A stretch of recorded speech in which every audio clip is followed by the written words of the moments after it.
జీవితంలో సక్సెస్ అవ్వాలంటే ఏం చేయాలి తాత? నువ్వు 2 మొక్కలు తీసుకురా, చెప్తా. ఇదిగో తాత, తీసుకొచ్చా. ఒక మొక్కను ఇంట్లో నాటు, ఇంకొక మొక్కను పెరట్లో నాటు. సరే తాత. ఇప్పుడు చెప్పు, 2 మొక్కల్లో ఏది బాగా ఎదుగుతుంది అంటావ్? ఇంట్లో ఉన్న మొక్క సేఫ్ గా ఉంటది కాబట్టి బాగా ఎదుగుతుంది తాతయ్య. సరే, నువ్వు మళ్ళీ వచ్చినప్పుడు చూద్దాం. సరే తాత. మనవడు, తాత, నేనొచ్చేసా. తాత పద, నీ మొక్కల సంగతి ఏమైంది చూద్దాం. ఇదేమిటి తాత, నేనెదిగినంత కూడా ఎదగలేదు. సరే, బయట మొక్క ఎంత ఎదిగిందో చూద్దాం. పద మొక్క. ఇదేంటి తాత, నీకన్నా పెద్దగా ఎదిగిపోయింది. దీన్ని బట్టి నీకేం అర్థమైంది?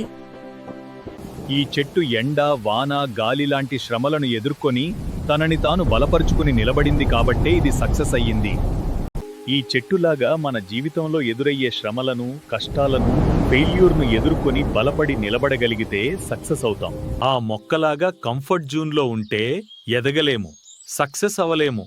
మా వీడియో మీకు నచ్చినట్టయితే please like, share and subscribe to మామా అల్లుడు Telugu tunes. Please like, share and subscribe.